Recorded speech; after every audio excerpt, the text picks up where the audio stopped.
Okay, welcome back everybody to Coffee and Art in the Morning. I'm Dee Dee, and now we did a segment just a minute ago on using magazine journals to turn into quote books or word definitions or any kind of thing that you want to use words in using old magazines. So peruse the awesomeness that is a magazine journal on the previous segment. I always say that, and then talking about getting out word definitions and the books on words. And then we always say, check it out, check it out. So that's why we say peruse the awesomeness. Okay, so I pulled out the Imagimorphia color book that I haven't worked in a while, but a few of the girls are working in it, so I thought I'd go ahead and just do something in this one. And so there was one Saturday a few weeks ago where I went through and did a wash over all the major elements. This is just a wash with no detail penciled in yet. Then there was another segment where we went in and painted the backgrounds on some of them. So some of the backgrounds have been painted in. And then I work on like here, there's the background. This one done with all kinds of little scribbly bug movement. The mech beetles. And now this one's finished. I'm not going to finish the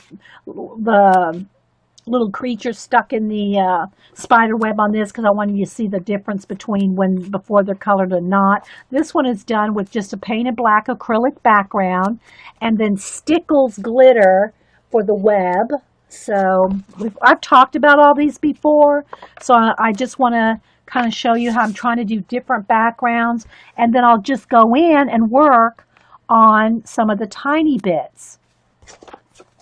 So like this one's got a purple background, and then with color pencil did some almost like they're breaking through the water, with purple pencil. So if y'all have any questions, put it in caps. If you're watching this on YouTube, the recording on YouTube, this is a live show on ustream.tv with a live chat. I'm talking to live people. So you can see there's just a lot of bits and pieces done throughout the book. And I'm doing that on purpose because I want to work through the book. I'd love to finish this book completely.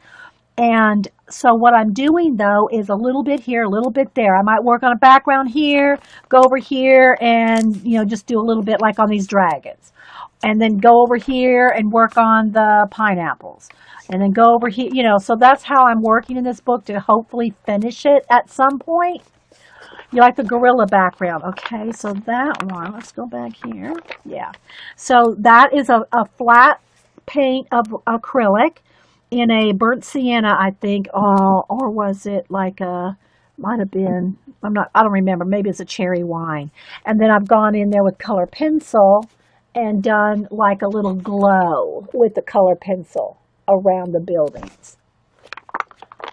This one I painted a gray background, and because it's supposed to look like all these creatures are coming out of the steam stack or the smokestack, so I went ahead and with color pencil just did smoke. I made you order the flow book. Dorothy. Again, here's where we added some gold paint. Now the problem with gold paint or any kind of metallics, you can't really go over the metallics with color pencil. So any shading you have to just do the shading with more gold paint or another paint to do the shading, because you can't really color over with color pencil on top of metallic shiny paint. And so that's another point to bring out, that the paint that I use is Americana, just plain matte craft paint. It doesn't say matte on it, but it does not say satin. It doesn't say gloss. So you have to get it where it doesn't say either of those. You do not want shiny paint. And that's part of the problem of using paint acrylic paint out of a tube.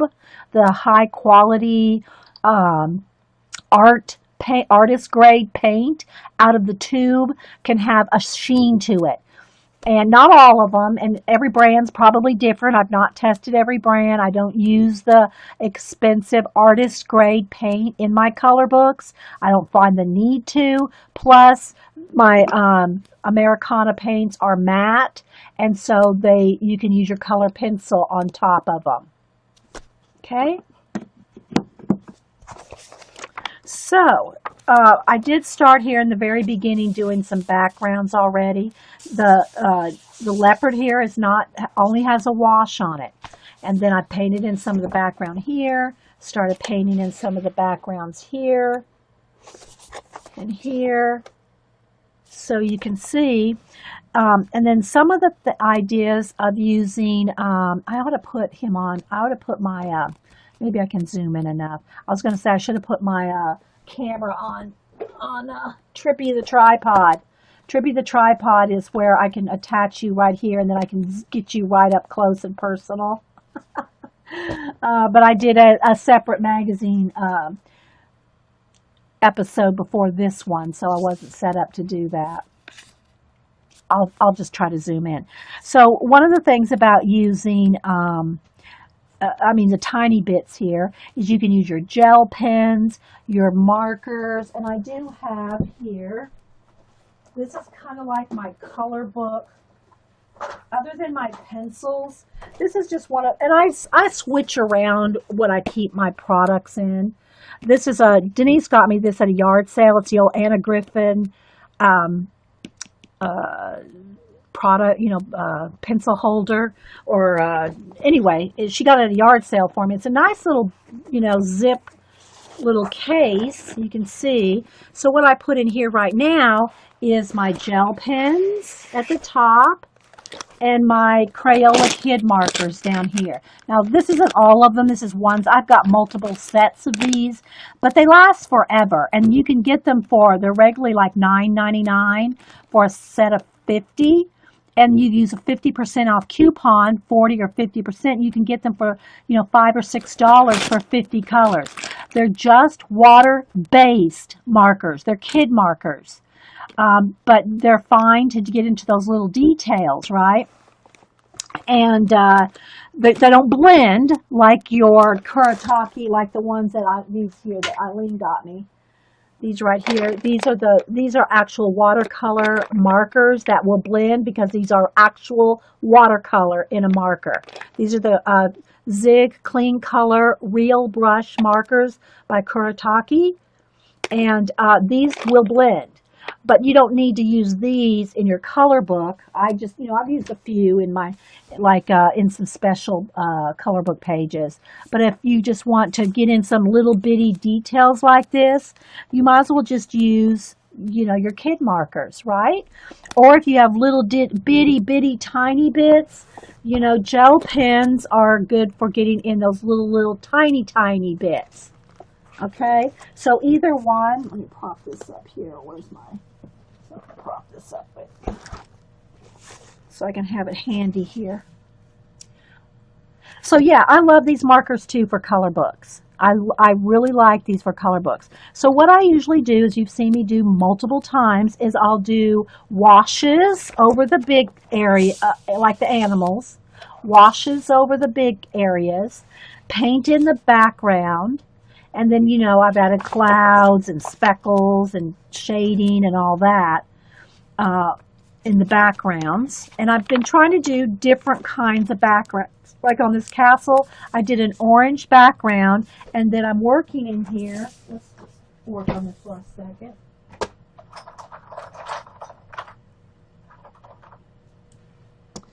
And then I'm just taking color pencil and going in here. Let me go ahead and zoom in now, guys, since I think I've done most of the...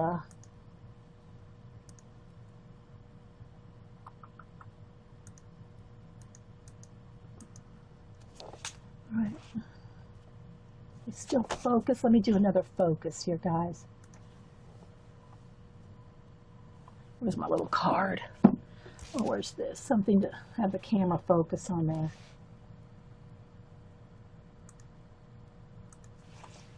Okay, and then how much water do I have for the washes?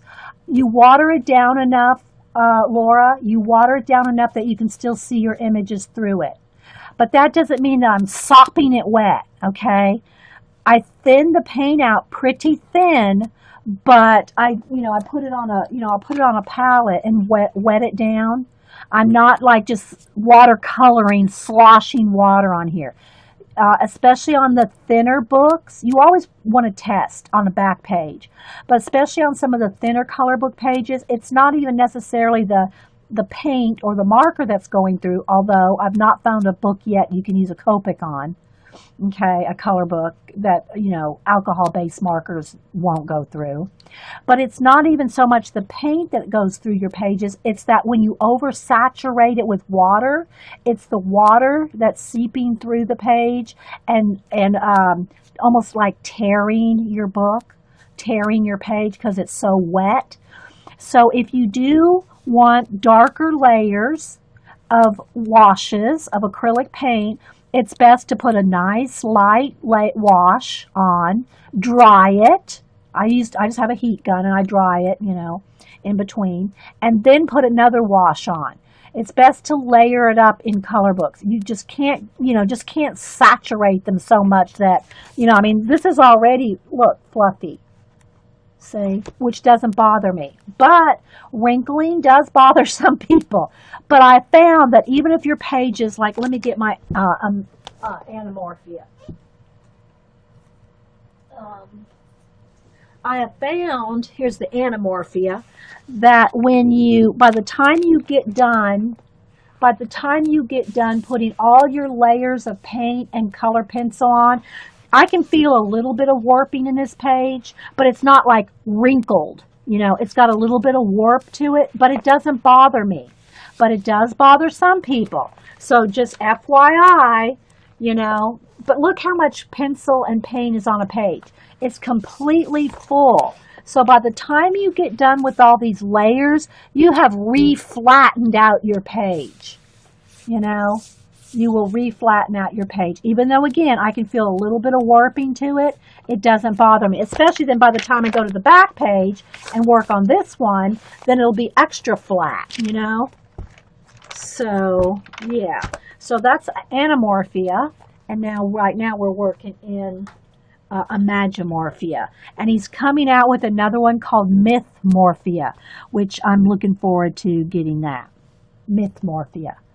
Where's my sharpeners? So I keep my little sharpeners in a little bowl here. I like metal ones. There's the plain silver metal one. Here's the little brass bullet one. And then I have the Coombe wood cutter. It's called the Coombe wood cutter because it's got two sizes there. So now you can get this one in two sizes too. I've got one around here somewhere. But I just keep a little bowl right here so I don't have to constantly be leaning over my trash can next to me. I sharpen so much all day long that if I had to keep twisting and turning, yeah, it's just easier for me just to sharpen over this little bowl. Okay, so again, we can zoom in more if y'all think I need to, but I just want to kind of show you that now I'm going to take my pencil and just kind of, and you don't have to do this in any kind of, or you could do the images first. I'm just trying to get as much done in this book as I can. So I find for myself that if I move around the book and do some backgrounds, some small images, do some washes and whatever, I find I get more done. And then I flip through the book and I see, oh, I got a lot done. So it makes me want to keep working. It flattens out.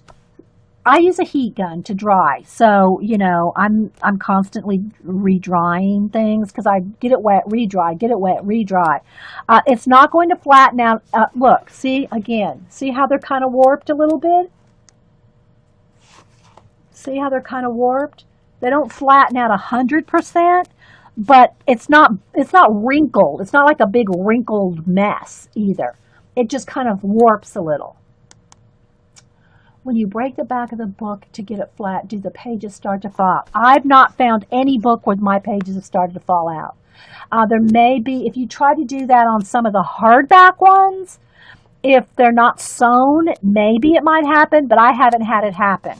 They are like, I mean, I'm really bending as much as I can, and it's, they're in there. No, I've not had any pages fall out that I can think of, any books of color books. Yeah, trust me, Miss Rose, I've got every sharpener in the mix. I've just found metal ones work the best. I know some people like their electric ones. I don't, for multiple reasons, one of which being I'll go from room to room to work, and I don't want to have to unplug and carry around an electric sharpener every room I go to. When I'm not, when I'm not streaming, I can color in different rooms. Now, when I'm doing commission work and stuff like that, I'm really right here at my desk. But color books, you can kind of roam around with. They're easy to roam around with. Yes, you blend pencils with over the acrylic. All the acrylic painting is doing is giving it some tooth. Let me show you this test again. I know I've shown it a lot of times, but in case there's people that haven't seen this, I'm going to show my black acrylic paint test. Here, let's see if there's any black paint left in this one. There we go. There's a little bit left. Let me get a piece of paper. Hang on.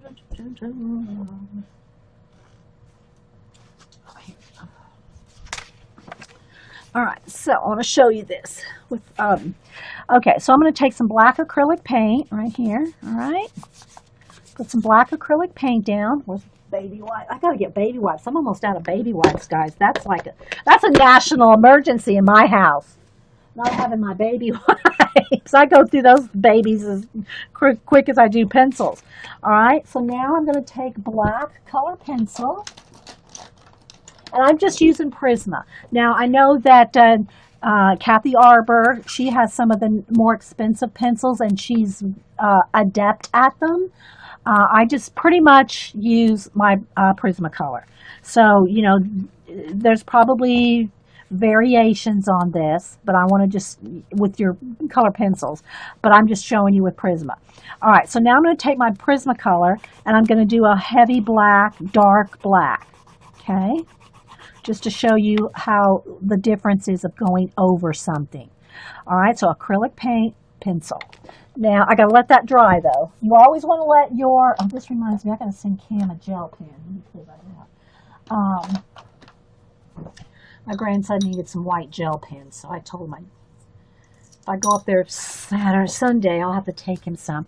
All right, let me dry this to make sure it's 100. You always want to make sure that your acrylic paint, whether it's on a wash or if it's a heavy coat, regardless, you want to make sure it's 100% dry. I cannot stress that enough. I know I repeat a lot of things, but that's one of the things I will repeat every single time I use it, because you cannot do color pencil over wet paint. And again, these are not watercolor pencils. You can do things with watercolor pencils over wet paint, but not just your plain old, wax-based pencils, okay? All right, so here we go. So this is a black acrylic paint and black pencil.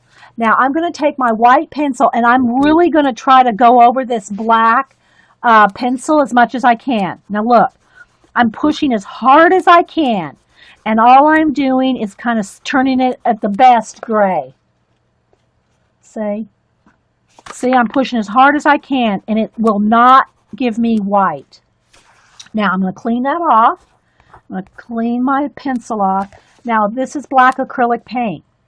Okay? Let me get my messages. They're not locked in. All right? Now, watch. I'm going to take the lightest touch and just look. Look how you can go right over black acrylic paint. No problem. And when you start to color, I can get pure white back. So you can go over black acrylic paint and actually get it back to almost pure white. See that? There's no way you can do that on pencil. So just a little demo there of some of the benefits of acrylic paint as your base coat for your pages. Okay? All right, let's get back to this. Oh, and as far as blending, let me do a little bit here. Okay, so Here, let me just pull this up a little further. Now I'm going to take an orange, and then I'm going to go over I'm going to blend into the burnt, is it sienna? What is it? Pumpkin orange. And then you can blend it even more, and then I can get a lighter orange. That's peach.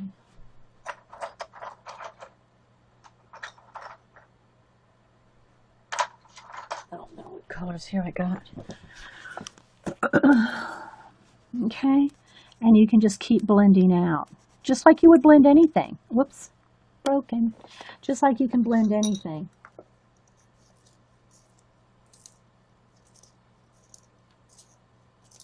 Hurts your heart to see that white pencil. You can clean it off.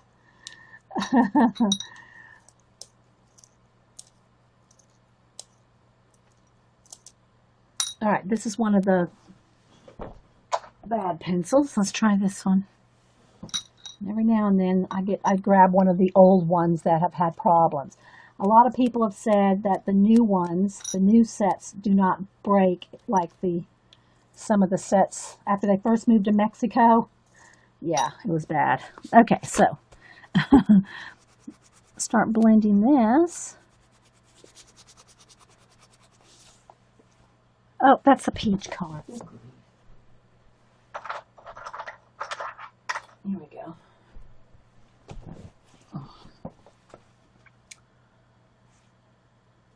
All right, so let me go down here and start blending. So you can start to see. You just blend it as much as you want. And I can even get a lighter shade of yellow. Okay, I got that peach color in there. Where's my Ticonderoga? And as far as erasing pencil, color pencil does not erase very well. I found for myself that the Ticonderoga black, that has a black eraser, is the best eraser to remove pencil. It won't get it back to white, but it will. It's the best eraser I've found for color pencil. And you can buy these. They're just like school pencils. They're like school pencils. You can buy them 12 in a box for a couple of dollars. Well, I don't know. Depends on where you are. But anyway, the Dixon Ticonderoga black. See, it says black on there, and it has a black eraser. I found that it erases color pencil better than anything. Okay. So, yeah, it blends fine. It blends over paint just as well as it does any other paper, you know. I mean, you do have a little bit of tooth to work with because of the acrylic paint. It gives it a little bit of a tooth, you know. But it's not like just not to the point of watercolor pencil. All right, so like I said, I'm trying out different backgrounds and things. Like here we started doing a little swirly thing, like oh, that was his smoke coming out of his nose. But you can do all kinds of backgrounds. Doesn't just have to be just a flat. Go in there with your color pencils and you know, play like the train here. Like, what's a train? Or here, the mech moths. See, I just did scribbles around them. I did that on purpose. I wanted it to look like that. Here's some of the blending around the dark purple water to make it almost look like they're cutting through. You know how you see them cutting through water and it has like an effect to the water? So that's kind of what I was trying to get by doing the lighter lavender on top of the purple. And again, like there's the King Kong. See?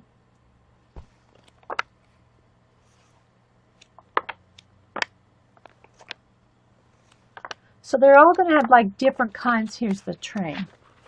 They're all going to have different kinds of backgrounds. I'm just kind of playing with all different kinds of ways to do things on the acrylic paint.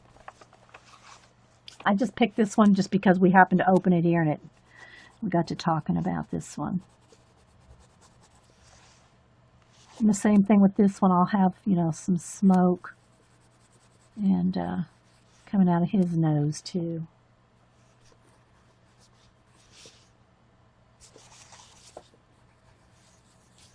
Okay, a sip of coffee. Please go back to boats. Okay, boats.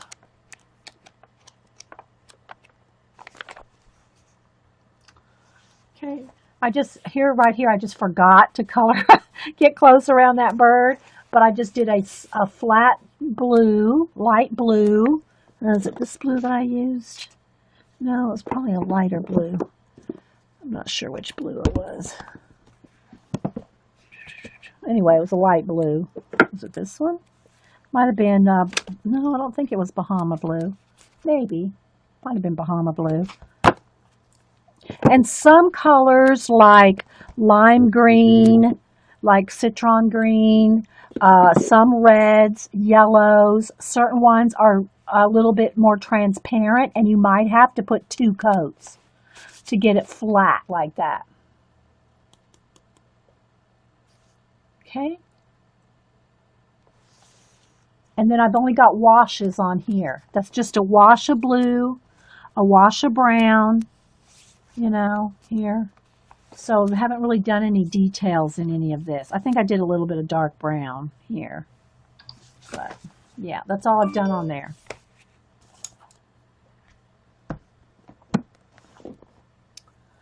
Okay, yeah, I try to get it kind of close up every now and then, Carrie. Like I said, I didn't have a chance to put it on Trippy the tripod because I did the magazine journal first. So, but you can spend as much time or as little time as you want on this. I seem to, you know, I hurry a little bit more. I hurry a little bit more on stream than I do when I'm just coloring by myself. You know, I don't feel any, you know, rush when I'm coloring by myself. So, yeah.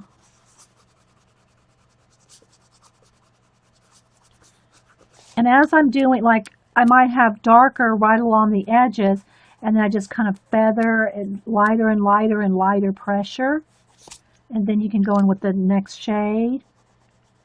And if you want to practice what colors, like, go together, it's just best to take your pencils and pick a light, medium, and dark of whatever pencil you have. Because I really don't go by numbers. I just look at them and go, okay, that looks like a little bit yellower, a little bit lighter color than that one.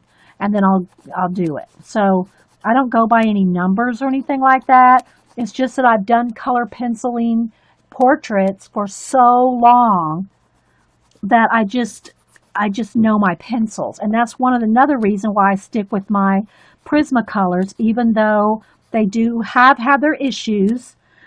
See, I picked up that peach again. Where is my orange? That's all right. I can find, but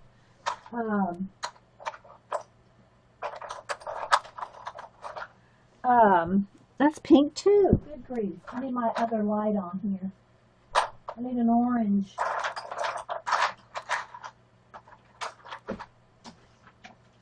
There we go.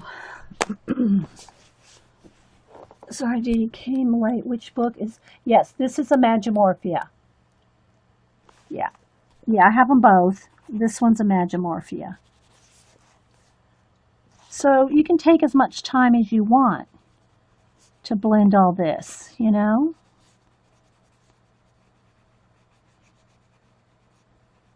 And get around all those details. And that was the other thing. When I'm painting the background, I know what I'm going to do ahead of time. Like, for instance, so when I painted this orange, I was not concerned about like getting right up on that edge right there. Now, sometimes I do, like if I'm painting black, I'll get as close as I can. I go in there with black pencil. But I knew I was going to go in here with a darker color and so I can get in there and those tiny details. So you don't have to necessarily get your paint right up on the edge if you don't feel confident with your brush skills to do that. You can get in there with a sharp pencil and do those details.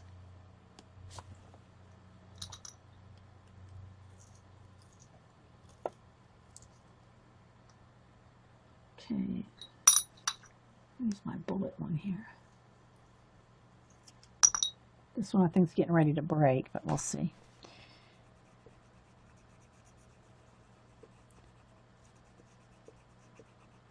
So yeah, so hopefully Prismacolor has had enough complaints about their breakage issue over the last couple years that they have fixed the quality control.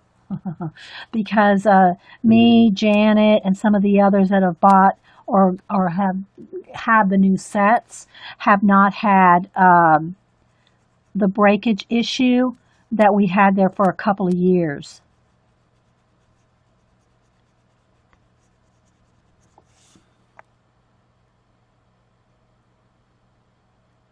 Yes, coloring over paint. That's right. Coloring over acrylic matte, flat matte paint. Not shiny, not gloss, not satin. And I'm not saying no pencils will go over any kind of paint. I've just found that with Prismacolor, that going over just Americana craft paint, not shiny, not gloss, not satin, just plain matte paint. And it doesn't say matte on there. It just is just plain. I mean, it doesn't, the satin and the gloss say so. They'll say satin or gloss. Hello, Kelly Mayo. Happy Friday to you.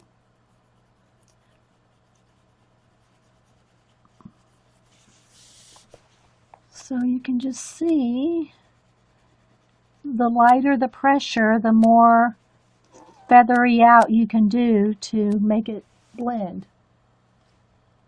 I think acrylic paint as a base feels like gesso.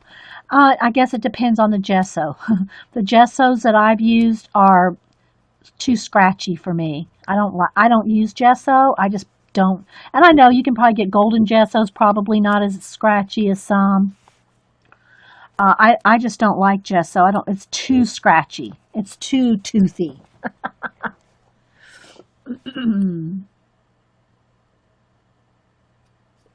So I guess it depends on the brand of gesso you use. It's like with anything.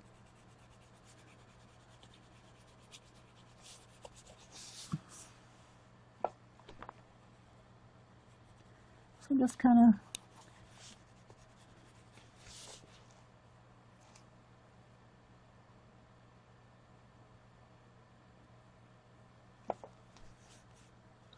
Are you not following along with the prompts, Kangaroo? Kangaroo said she finished her page for the day.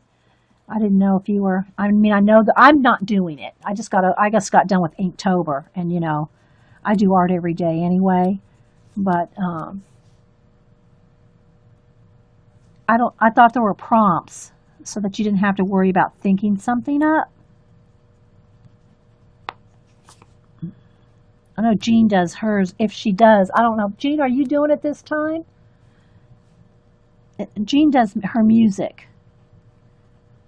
But she's had some things going on the last week or so that she may not be doing it. I haven't heard if she's doing it. You're going to try and start today and get caught up, but not using prompts. Okay, that's what Jean said. Yeah, so Kangaroo, are you doing your own thing or are you doing the prompts? Oh, I guess you're doing your own thing if you have to think something up. Okay, so you kind of get the idea there how that's looking. And again, now I can go in here and, spend more time. The other thing that I always stress over and over, and I know I repeat over and over, is light layers. I can't stress that enough either. Don't go in here and just bear down as hard as you can on that orange to get the dark orange. Then you won't be able to blend anything on top of it. You have to have light layers to blend. Once you start piling up the wax, you can't blend. Hey, Busy Jill. It says gesso. Do you have to press harder? I don't use gesso, so I don't know. Anonymous. When I've used gesso in other projects, I don't like the grittiness. I don't like the grittiness of gesso at all in anything. In anything I do. I don't like it. Yeah. My acrylic paint is not gritty. It gives it a slight tooth, but there's no grit. There's no sandy feeling to it. There's no grittiness to it. Do you know what I mean? You know what I mean, Bern? Oh, okay. So some you're using the prompts. Yeah, I'm not, I've never done that throughout the years. The yeah, the journaling one. I've never done that. The only one that I've really done that I can remember is Inktober. And the reason I do challenge myself every year to do Inktober is because I don't do a lot of inking. I do more color pencil. So doing the Inktober makes me use the ink, because I shouldn't say I'm not ever used ink, because I used to be a calligrapher. But, I'm way out of practice in my calligraphy. I only do the occasional calligraphy piece anymore. So just to use ink every now and then just forces me to kind of stay in the zone with ink. Does the color pencil look shiny next to the paint? No, not, I mean, it can if you build it up, if you get a lot of wax on, if you build it up. But I'm not bearing down. So it doesn't get very waxy. I mean, I look to the side, I can see the slightest difference. I can't even hardly tell. Hey, Nikki.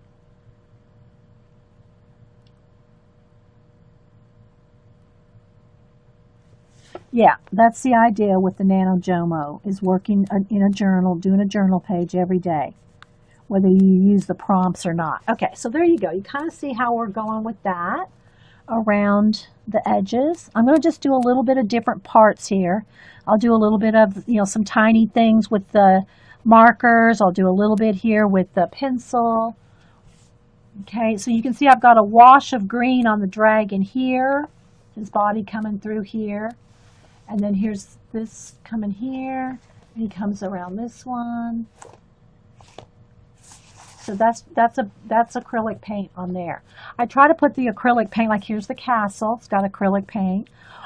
Try to put the wash of acrylic paint on the bigger areas, and then go in with the color pencil. Now, on some of these little bit areas like here, I was talking about like using gel pen. Let me just get something here. Let's just get a orange or something. Okay, something bright so it'll show up. Some gel pens will and some won't go over acrylic paint. Okay, same for markers. I've not had any problems with my markers, my cheap Crayola kids markers going over my acrylic paint washes. However, and some people do use Copics, but not on double-sided pages, because obviously a Copic or alcohol-based marker is going to go through. I would not recommend using Copics over acrylic paint and ruining your Copics. Okay, just saying. You have to test everything. I can't just say, oh, all gel pens will go over all acrylic paints no matter what. I'm not going to tell you that and I'm not going to say every color pencil is going to blend over every acrylic paint just like mine. You need to test them. All I can do is tell you what I'm using. I'm using Americana Craft Paint and Prismacolor pencils. That works. I can't tell you if Luminance is going to work over Crafter's Choice or whatever paint. You need to test. Okay, you need to test whatever you're using. Always have a test page somewhere where you can see if it's going to go through, and what's going to happen. Because don't email me and say, oh, I used this acrylic paint and it ruined my gel pen. I told you, test it. Just saying, told you to test it. Okay, so I'm going to stop on the background here for a minute, and just now I'm going to go in here with a dark purple. And another thing about having a test page is also good so that you can just see the color. So, you know, if you just have a place where you can see the color, okay? Now, I have found when I've gone over acrylic paint, I have no problem with these ever going through. But I'm not, here's the thing, I'm not doing this either. I'm just doing that. I'm not doing this. You do that and you're probably going to go through, okay? Don't, you know, you got to test. That's all I can say. All right, so I'm going to take my dark purple, and these are just the Crayola Super Tip water-based. They're not watercolor markers. They will not blend like your Kuretake real clean color, real brush. These are real watercolor markers, and they're expensive.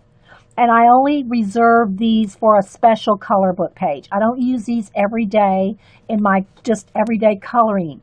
They're too expensive for that, in my opinion. But I have used them for special pages, some of the fashion ones, or something I sent Eileen, I use these. One I sent Paula, I think I use these. But I do not just use these for my, just like getting in there and just coloring in. I found that these work just as fine. But these do not blend, but I'm not using them to blend. I'm using them to do tiny areas, okay? I'm using them to do tiny areas. And personally, I prefer to use the markers over the gel pens if at all possible. But there's some things that are so tiny that you really want to get like a eyeball of an animal or something, you know. Then, you know, get in there with a gel pen. But again, I usually only use gel pens on their own. I'm not using gel pens to go over the tops of anything acrylic, nor the top of anything color pencil. Let me go back to the one where I have used the, I think it's in the back, gel pens. I'll use the gel pens for stuff like here, these little bitty trees. See those little bitty trees? I did that with gel pen. Now, some of these I could have obviously easily used marker too, but those are the kind of things I use gel pens for. So this I did all in gel pens just to show an example, and some I even use the glitter gel. See the glitter gel? Let's see if I can capture the shine. I used, there. See, it's got glitter gel pens. Now, I don't think so. I don't think you can refill those, Bunny. I don't think so.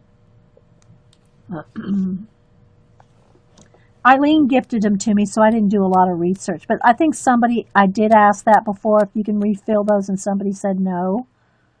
I don't remember who told me that. No, you can't. But, yeah. All right, so now I'm just going to go and hit some of the, like, outlines of the windows and the, you know, some of the little more shadowed area with the purple here. They're not refillable. Thank you, Jean. I knew somebody had told me that, but I didn't remember.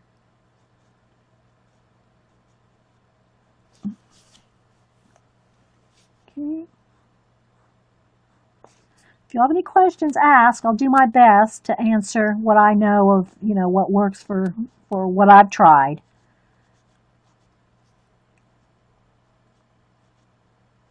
And again, I can only speak for the products that, you know, I use.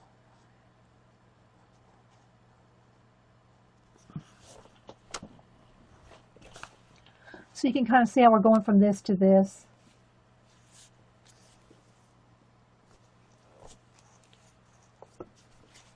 Yeah, they are expensive, but they are, it's like real watercolor. It's not, I guess, you know, you could probably still use the brushes. I don't know. They seem to last a good long, I mean, I've not even near run it. None of mine have seemed to be even close to running out. But again, I don't use them. I'm not doing a full-on watercolor painting with them either. You know, I'm not doing a, you know, a 18 by 24 watercolor paper page with them either. I don't really think that that's what the purpose of them. It's more for the details, I think. Although you could do small watercolors, like I got these pads of that Annie sent me back. These little pads here. Half of it, the first half this is watercolor paper, and then the back pad is like sketch paper. So it's almost like an ATC. So well, actually, it's more of an art card. It's probably about 3 by 4. But this is watercolor. I could do a little watercolor on there, you know.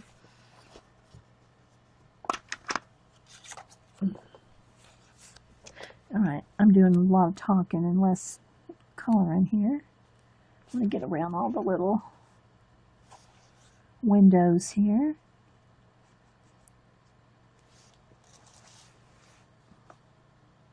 So again, you know, you can spend as much time as you want on all these little details. When it comes down to all individual little bricks and things like that, if you want to indicate things that are, it's kind of like if I draw a brick building, I won't necessarily draw every brick. You can just highlight or color in a few, and it gives your eye the illusion that there's all those bricks there. So one of the benefits of the wash is you've got, you know, I don't have to worry about coloring in all this with a color pencil. Now, if there's anything wrong with that, don't email me. You want to color every little brick? Feel free. But there's no way I'm going to fill up this whole Kerby book by doing that. Thanks for not speed call. Yeah, all my videos, guys, are real time here on Ustream.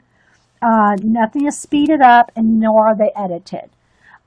They're just, my shows are my live show uploaded to YouTube just like they are. So if you're watching the recording, except for the chat, obviously, you can't see the chat we had during the show. But the show is what it is. There's nothing edited, nothing cut out, nothing speeded up. And I know those kind of videos are not for everybody. I totally get that. Not everybody likes, you know, long videos. I personally love them because when I'm working, that's what I put on. I watch other stream recordings, YouTube videos that are long while I'm working. So I love long videos. You don't have to keep, you know, searching for, you know, another 5-minute video. There's, you know, you can just go right to a long video. So if a video is an hour or more, you got me. You got me. I do try to keep them at least under 2 hours, but sometimes, you know, thanks, Busy Jill. Yeah, the people that watch me and follow me on YouTube, they pretty much all like long videos. Otherwise, they obviously wouldn't be watching them. And it's like me. I'm the same way. I love watching long videos, especially at night when Jean puts me to sleep. Jean and I have a running joke about that. But anyway. So you can see I'm just kind of going in there a little bit with the basic. Yeah, and that's one of the things, too, about real-time videos. Not that I'm dissing on speeded-up videos, but real-time videos. And I've had people actually comment on that before, that they like the real-time videos because they see how long it actually takes to do something. If I speeded up this coloring here on that orange, you wouldn't have seen that it took me, 15 minutes to do that. You can't tell on a speeded-up video how long it takes something, unless the person says, in the video how long it took. You're guessing at how long it took. And people get the impression that, I can whip out a color book page in an hour. Well, no, you can't. I mean, I've done a couple in a couple hours here, but there's more simpler pages, and I've really had to push it. And that's really seriously no fun. If you have to, I mean, I don't mind doing it faster here for you guys because I'm trying to get as much in a video as I can. But when you're just sitting at home relaxing, and coloring while you're watching TV or whatever, you don't want to have to be, speeding it up, right? I think he has for a while. I haven't seen Blade because, ever since he moved to Houston, I haven't seen him reestablish doing videos weekly. I think he's just busy. But, it doesn't hurt to message him or email him and say, hey, Everybody message Blade and go, hey, where are you? So I just think he's busy is all. He does post on Instagram, Facebook, and I don't really see him post on Twitter much. He posts on Instagram and Facebook. Yeah, the Artistic Biker Blade. Yeah. Oh no, we'll never finish every book, every color book page in every book for sure. But I don't know that finishing is really the objective. I mean, I would love to finish this one just to have Kerby know somebody finished a whole book. But, I'm not putting pressure on myself to do it. If it happens, it happens. Because I am one that loves the process, the journey. For me, it's really is about that. Yeah. If I do a page or two in every single color book, and then find the ones I like the best, I'm happy with that, I don't put that kind of pressure on myself. The only time I put pressure on myself is commission work. And even then, it's not like, oh my gosh, I gotta hurry up and get this done. I usually make sure that, for instance, commissions for Christmas gifts and all that, they have to get with me, 2-3 months ahead. I don't do anything like December 15th. Can you do a commission for me? Nope. Get me next year. Yeah. I think that he just probably since he moved too. The swirly bits. Okay. What do you do with those swirly bits? This? You mean this? Kimmerby? And hi Kimmerby, by the way. This?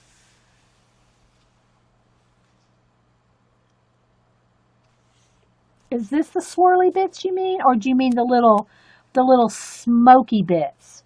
That could be either water, smoke. Jean, by the way, if you want cool free coloring pages, yeah, and Jean reminds us all the time that Dover, the clip art people, Dover, if you sign up for their newsletter, you'll get a free sample every week on Fridays. Jean said today they have some great pages from new coloring books on the Dover site. So, yeah. The bits that look like clouds or what? Yeah, then I colored them to look like clouds or water. Or, if the dragon, it might be green smoke. Or it could be orange smoke. Yeah, I make it fit the theme. Yeah. Yeah. Same way you color anything else. Yeah. And again, guys, I don't just necessarily just do what they show. Maybe I'll do a color book flip here in a little bit. Sometimes I'll add my own clouds, my own water, stars, glows around things, glow. So yeah, don't feel like you can't make it your own. Make it your own. Add whatever you want to your color book pages.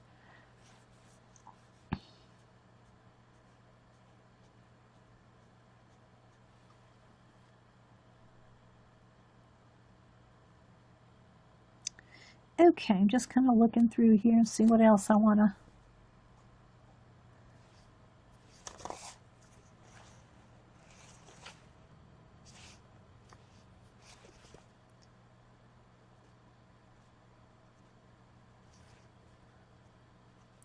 I'm trying not to stay on one thing too long so it doesn't get tedious for you guys. I don't like to use the word boring.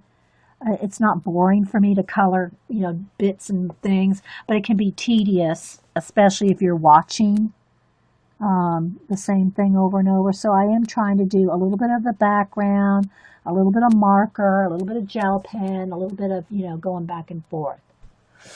You've been doing yours as water, but I wanted, yeah, we'll do whatever. I mean, this could be like, we have the orange fiery sky. Well, what if that's fire in there? Or the fire coming out of the nostrils of the green dragon, or it could be green, moldy stuff or misty stuff, or it could just be water. It could be whatever you want. Yeah. Okay, so let's see. I think I'll move on from the, oh, wait, let me do this right here. Move on from this marker onto something else. Maybe a little shading on the castle. All right, so let me get a couple pencil in the color here. And this is how I store my pencils in bundles by color. Here's all my purples. Now, this isn't every single purple I have, but it is, a bulk of them. I also have a set in my cases, but this is, how I store them for easy use. Part of the reason for putting them in rubber bands like this and having them bundled by all your light greens and your dark greens in one, or in two separate ones. Your purples, you can have your oranges and reds in one. Your light greens in one bundle, your dark greens in another bundle. You can pick up your whole bundle like this, like I need some purples. So I pick up my purple bundle here and I can just do this. And I can just go through here and see every color. That's too red. Like this one I want, and this, and a lighter one. Let's just go with a couple. And again, on my color book pages, unless it's a face, clothing, something big that I can add a lot of detail to, I'm not going to add 20 shades of purple to this. I'm just not. I'm not. If you want to, nothing wrong with that. Don't email me. And let's see, in a white. So this is the colors that I'll use to do the castle, other than the markers in the tiny areas. Could never find watching UT. Oh, thanks, guys. But, it can get, if I just sat here and did orange sky for 2 hours, it would get tedious, trust me. Unless you're just watching with me in the background while you're working on something else. All right, so you have yours in bundles? Yeah. Your cats like to eat the elastics? Oh my gosh. And they do. I mean, they wear out after a while. You have to put new elastics on, ever so often. Same thing if you do a rubber band book. They'll eventually, wear out. That's why I suggest that if you want to make a rubber band book that has, this stretchy stuff to hold your signatures in, I recommend getting the cording, the elastic cording that you can get in the beading department or the sewing department of your craft shop, Michael's, Hobby Lobby. I think Michael's and Hobby Lobby both carry it in the beading department. So it's that, it's the elastic cords that are different colors. And those are great for your rubber band books because you can just tie it around and then you can have a string hanging off the bottom like I do my Adorable and have your charms hanging off. Whereas rubber bands will eventually, wear out. Okay, so now I'm going to take my white. Now remember, you saw how white will even go over black paint. This is white pencil over black acrylic paint. Here is white pencil over black pencil. Yeah, ain't happening. Ain't happening. Okay, Carol Renee, thanks for coming. So now I think I want to have some areas that have a nice highlight on them. So like maybe just in the middle here on the front side. It depends on your light source. You can just play with that. I'm just going to have it be right on the fronts of everything. Like the light may be coming from this side. That way you're seeing the smoke and the fire in the back. Okay, so I'm just going to have a direct on light source here. So I might just go through here, and so I hope you can see that.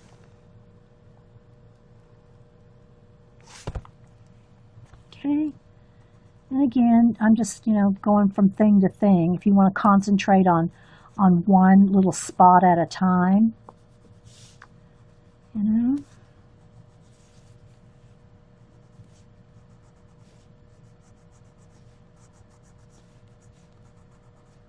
But your pencil will go over, even white, will go over the top of acrylic paint, of flat, matte, Americana craft paint. I want to be specific there. I can't say it's going to go over you if you're using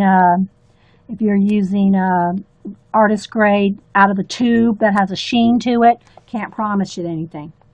All right, so just start with that. Then I might come in here with the dark purple and start doing a little bit of shading here and there. And I just do very light layers. I'm not bearing down. Very light touch. Very light touch. So again, because the light's right in the front here, I'll shade both sides. I might go back with the shingles on the top of these and do them another color. Let's just do a little test here on some of this. So I add a little bit of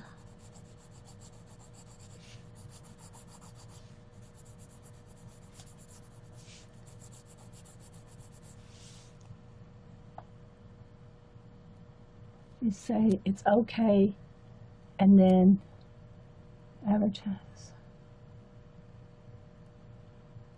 Yes, you can say, you can advertise your own channels here. Exactly, Bunny. Everybody's allowed to put links to their channels, their YouTube, their blogs, whatever. I don't even care if you put your Etsy stores or anything like that, as long as you're not coming in here and putting it in 20 times. You know, we share. If you take other classes, like Packer Dye was teaching a class a while back, and if y'all are taking, I don't know what's going on right now. I don't take the classes, but if you're taking classes with someone for the new year, you're free to talk about them all. But let's just don't go crazy. Use some common sense, of course. Don't spam everybody, and but mentioning different classes and things, fine. Really begins to build up. Yeah, it does, but it just takes a little bit of time. And again, you don't have to hurry like I might be. All right, so let's just say we'll stop with that. Now I'm going to go in with the lavender color and start blending in some. And you can go in there with a few, all right, let me go back to, let's go back to the marker. Let's go back to the marker, and let's just do one little section of the tower here. And, you might go in here with a few little bricks. Now, if I was going to do like individual bricks, let me go ahead and do this first. If I was going to do some individual bricks, I'd go ahead and get my shading done, the big bulk of the shading, like here on the sides and underneath here, whatever, and then do the lighter purple with some more shading. Again, you got to keep it light or you're going to lose all your color book lines. I might do, a little bit of that, and then go in with your marker. It's probably not a good idea to try to do all your little marker bits and then shade over the top of that, because you might smear them. I'm not saying you absolutely positively will, but the little details like this would be something I would do at the end of the coloring process, of the shading process, I mean. See how you can do just a few little bricks like this, just to kind of indicate some bricks and leave some of the lines there too. But you do it how you want. But you see how that, I'm not coloring every brick.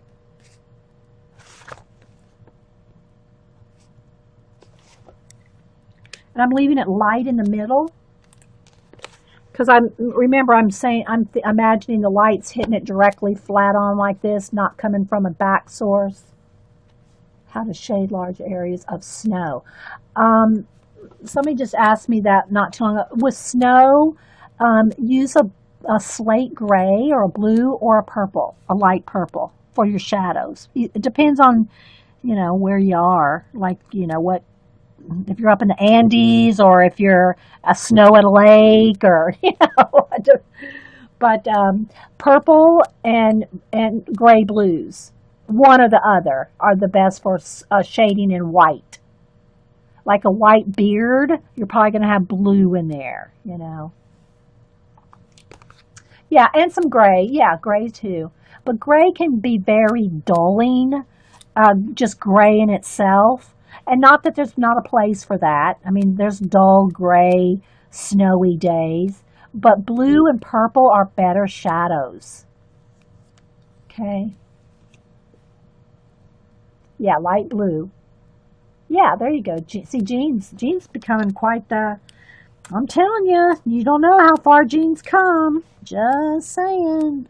Those of us that have known her for years, we know how far Jean's come.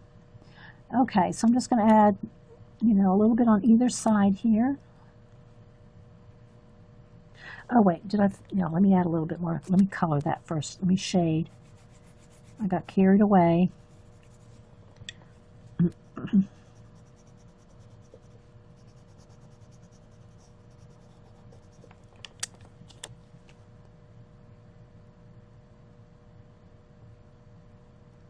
And these are water-based, so you want to make sure they're dry, too. I mean, they'll smear, like if the second I put this on, I can smear it, okay? So you want to let it set up and dry, your markers, because they will smear until they are dry. Just a few on the front. Something like that. Okay, and then where I have the white highlight, I'm going to just kind of touch the edges of that with the lavender so it's not just like a line. I want it to have a little bit of blending to the white on the sides of the white highlight.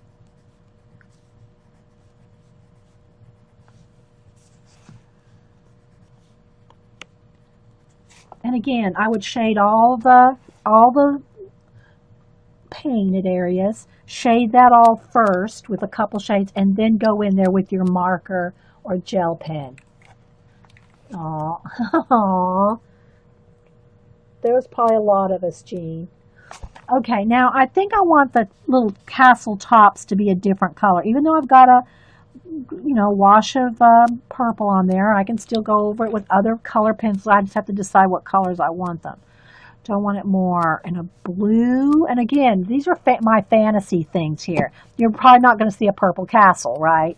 Let's go ahead and do a slate blue color. Let's see.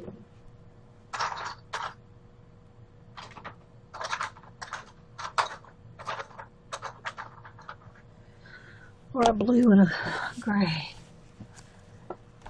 So I still want a purple tinge to it, but I think I'm gonna go over it and get more of a blue on there, but leave like a little undercoat of purple. Can you see that difference there?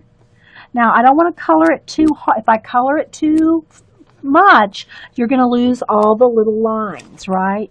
So I think I'm just gonna go ahead and put a light coat of this color just to get dull back the purple, just to make it a little bit different color, but I'm not pushing hard because I'll lose all the color book lines. Okay? So I'm gonna do them all the same. You could do them all a variation. You could have all the different castle parts being all different. But I'm just gonna put a light coat of the slate blue over all the places that have shingles.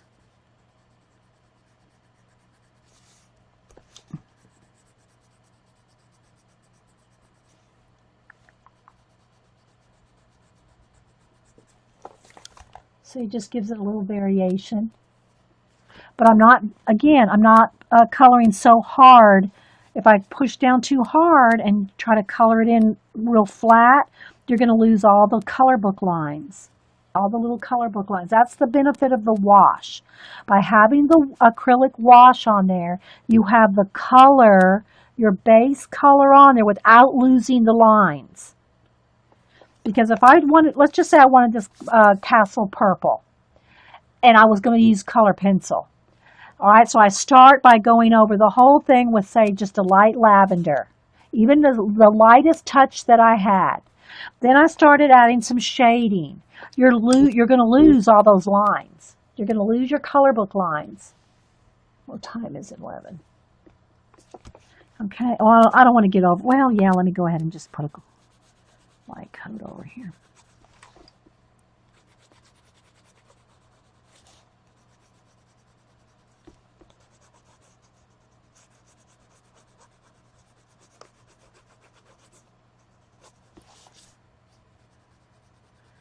want to get in here and I wanted to do a few of the little bits here too.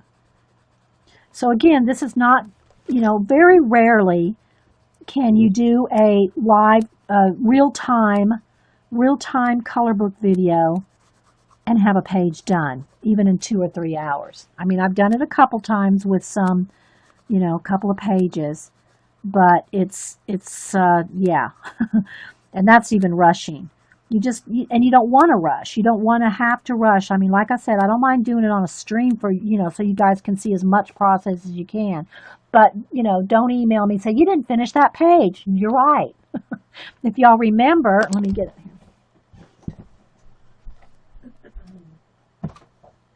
If you remember our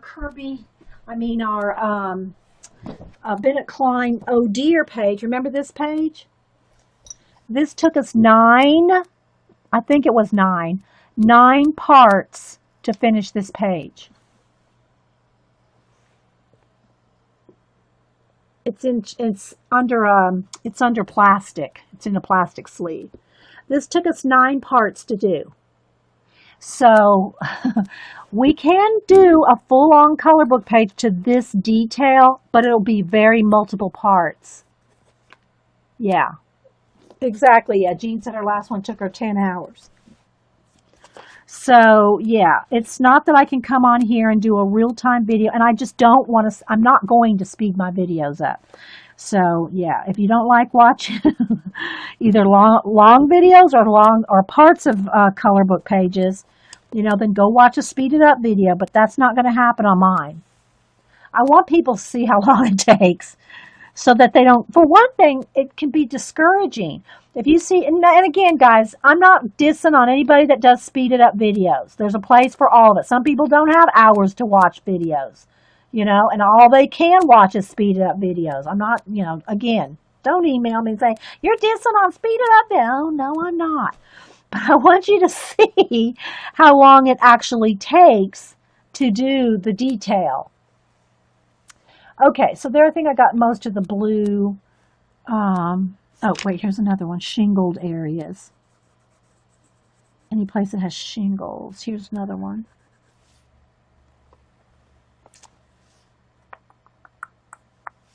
Okay. All right, so you can just continue on, and then you can do little bits of the shingles. Again, let's get... now let's see if I can get, again, you want to probably test your, let's see, let's get some blues. Here's a gray. Probably the gray will probably work. But let me go, see, I go back here and flip back here and do a test.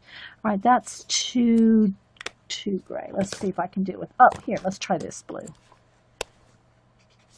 And that's going to be too blue. I know I have a kind of a greeny blue and gray. This is the color I'm looking for right here. And there's no names on these, so I can't even tell you what color it is. That's the color I'm looking for. It's a gray. It's like almost like a slate blue gray. And so what I'm going to do now is go on top of this. Go ahead. Thanks for visiting while coloring. I can see process. Yes. Yeah. Yeah, exactly. There's a place for both. There's a place for both. Okay, so now I think I want to just do a little bit of like some little zigzaggy lines here and there. And again, if you're not using one of the things I like about the super tip markers is you can get thick lines, you can get a medium line, and you can get a fine line. So you can, get variations in widths of lines. That's one of the reasons I like these super tips. But if you don't think you can get the tiny little lines with a marker, even at the point, I'm pointing it straight down to get a nice tip, then use your gel pen, okay? Use gel pens. So I'm just going to kind of do a little bit of, nothing fancy, just a little bit of zigzaggy stuff. See? Just a little bit of zigzaggy stuff. And if I want to even a little bit lighter, let's test this purple out here. That might work. Just kind of do a few zigs. I'm not trying to go over every single color book line. I'm just kind of trying to give you the indication that it's kind of rough. that's kind of shingly. Now again, if you want to go in there and draw every little shingle, nothing wrong with that. You're more than welcome to spend 5 hours on every little shingle. You know, yeah, you know, it just all depends on how much time you want to spend on it. I'm just not that, it almost makes me happier when it's not perfect. That's just, it gives it more, for me, it gives it more personality. That's just me though, guys. If it bothers you not to have something, you know, exactly on the lines, then take all the time you need. So I just want to indicate essence of shingles. So like there's one that's done, there's one that's not. So I've gone from this to that. Hey, Anonymous. Okay, so.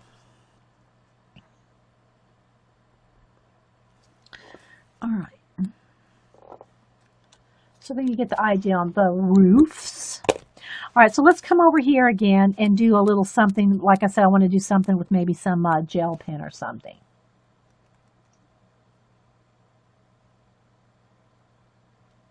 They do.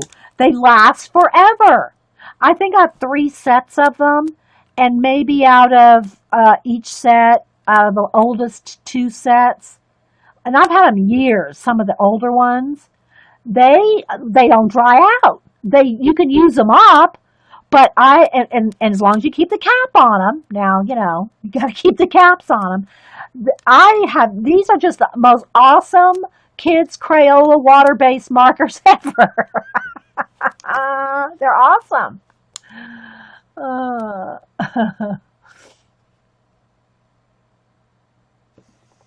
all right, so let's go over here and just see what, you know, what I might want to do in here.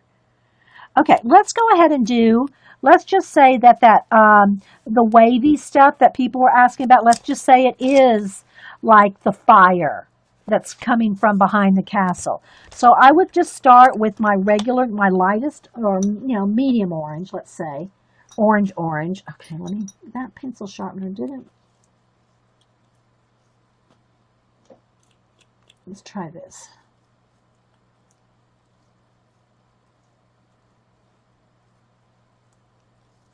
Okay, well, that one's not wanting to sharpen this pencil for some reason. Did I pick up a bad pencil? I very well could have, but we'll see. Okay, what time is it? Okay, I'll spend a few more minutes, about 15 or 20 more minutes. Okay, so the first thing I would do is I would go in here and find all the parts that, you know, those little wavy things, and I would just do a nice light coat of the orange. That's just the base. So in this case, all those wavy things, they could be clouds, they could be water, it could be smoke, it could be fire, it could be anything. Just because they're the shape of waves doesn't have to make them be water. So I'm going to go in here and find all the waves. So it comes around this way too. There's some bird wings there. I'm not sure what that's going on. But I'm just going to do a very light coat over all the waves. Just going to find them all. Now, there's going to be a variation in there. There's going to be dark and lights, but I'm just getting a base coat. Again, you could do this with a brush if you want. Get in there with your a wash, you know. But I'm just trying to do some different kinds of, I want to do some different applications for you.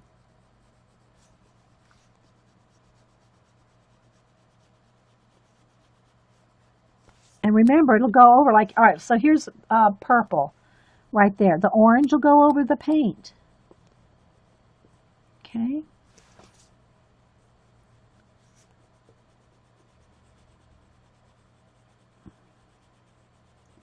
So I'm going to find all the places that are the water.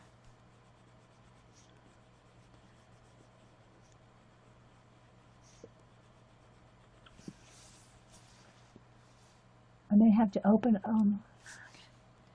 I'm not going to be here that much longer, guys. Maybe 20 minutes or so. You know, and some of it's a little tricky. You got to kind of look at where things are going.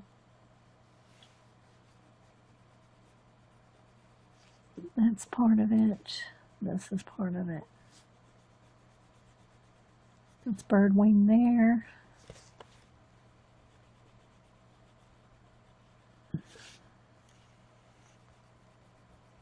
And again, if you're not sure and you color something the wrong thing, no, Kerby is not going to email you and say you colored that wrong.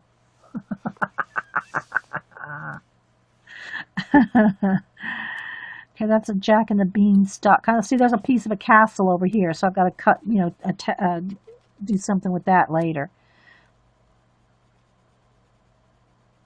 No one's got the color book artists are not going to email you and say you colored that wrong.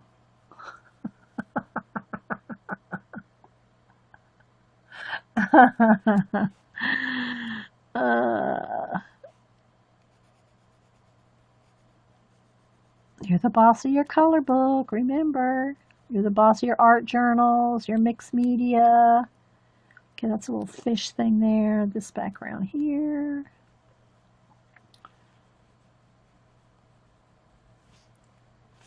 That actually is going to be part of it.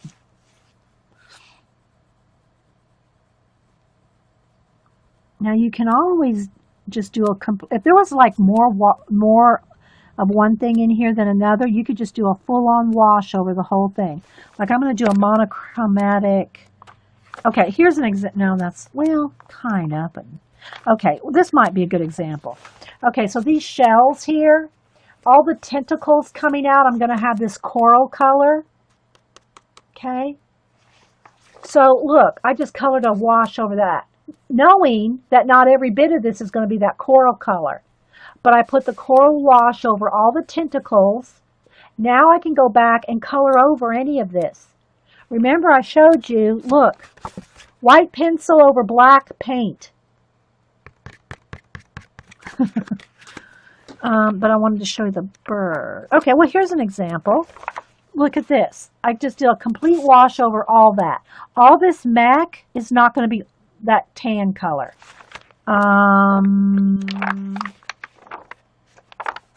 Okay, here. This is going to be a snow leopard. So you can see I've already started filling in the snow part of the leopard. But look, all this is not going to be blue. Or it could be, but it may not be. But I just did a complete wash over the whole thing. Then I'm going back in there. Okay, here's another example. These tentacles here. I was not careful to go in there and paint right on top of the tentacle. See how it went over the edge, out of line? Doesn't matter. You can color pencil over that. Yeah, I know, right, Jean? Okay, here. This is going to be a monochromatic bluebirds page. All these birds are going to be probably some shade of blue. And you can see I just did a complete wash over it. That's where somebody emailed me, I think, and said, that just, well, never mind. I'm not going to say it on recording. This is just all a wash here. No shading, no blending yet. Here's where we've done some of the background here. And then I splattered here to kind of show you what it will look like when it's finished. So you can see where I've splattered here and not splattered here.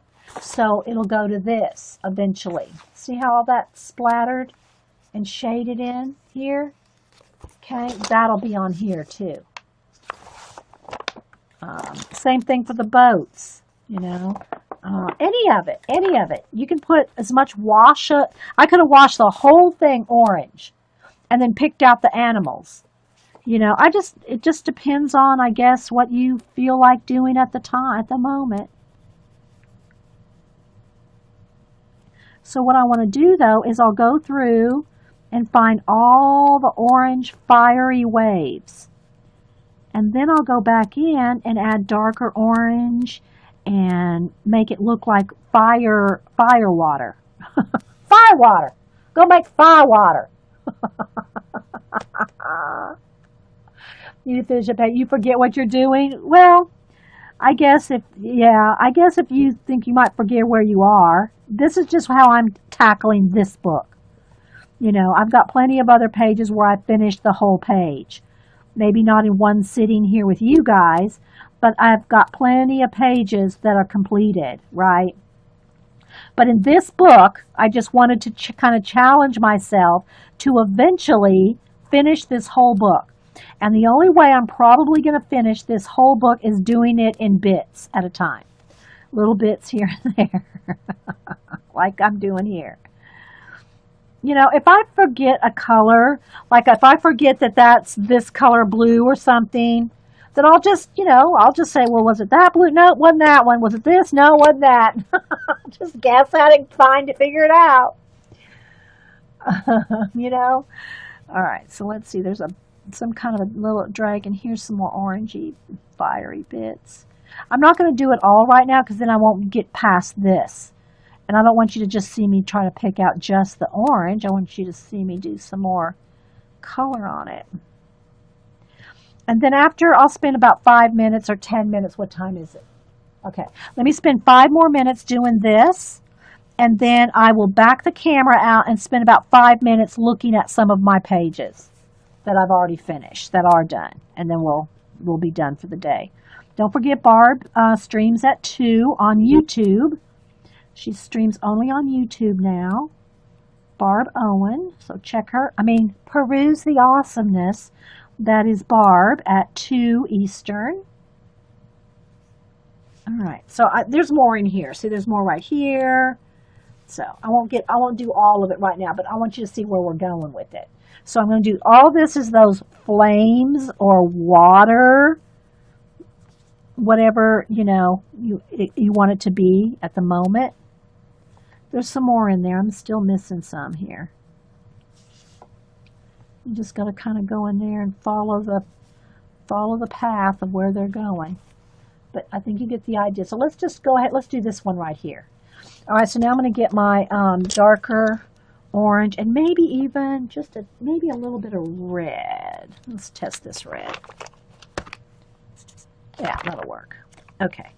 All right, so now I've got the light orange done. Now I'm going to take the pumpkin orange, the darker orange, and now I'm going to get in there and do a little bit more. I'm going to follow the shadows that are already on the color book page. See some of the let's see. See some of the lines where the shading already is for you. All right, so now I'm going to tackle those edges next. All right, I've got a nice little base of orange, so I know where I'm going, and I can still pick that orange back up, the lighter orange. I can still pick that back up and do more blending. Okay, I just wanted to pick out all the oranges, find them all. All right, so I found the bulk of them. So now I can go in here and do some of the shading here, where the color book has already got shading for you. I gotta set it back down. My arm's getting tired holding it up in the air. Okay, so now I can do that. But I can also go in here with my marker and pick out some of the, let's just say, because like I said, I wanted this to be fire.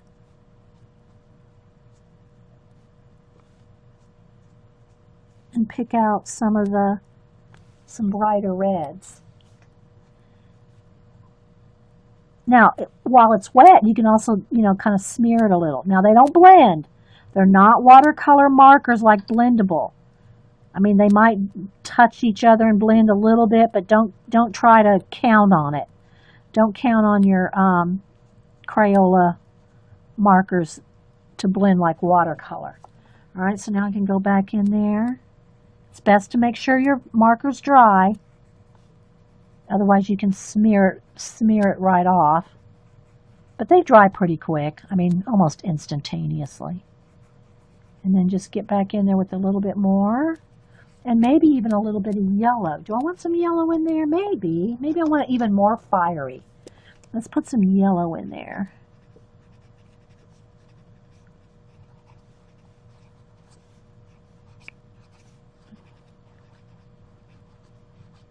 So you just have to do it in stages. That's how I do it anyway. I do it in stages.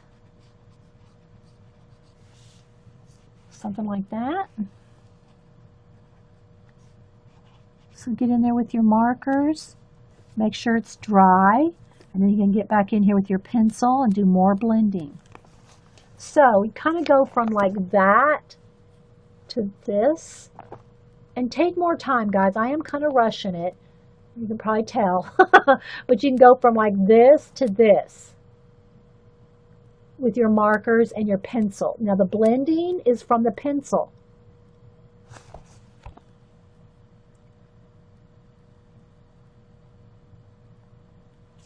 Okay.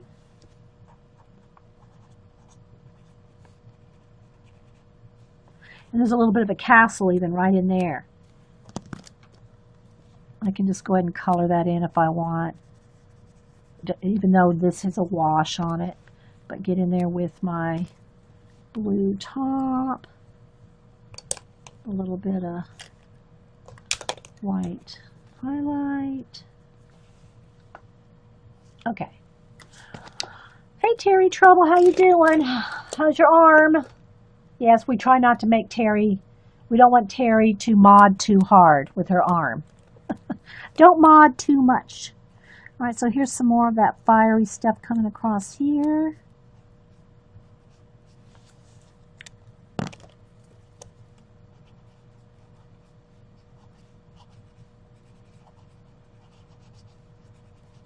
And then get back in there with some pencil.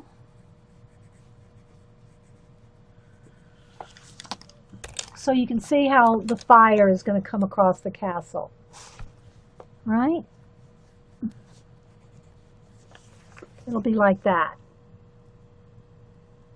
So here you can see, here is just with a little bit of orange pencil, a little bit of orange pencil, and then you can get in here and do this with it.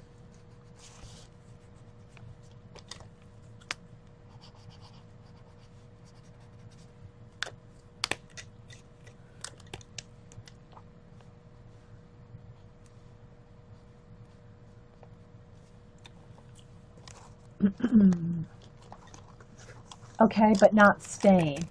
Okay. All right. Well, thanks for coming and stopping in. Hope you're doing all right.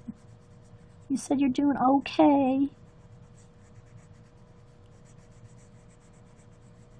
All right. So something like that.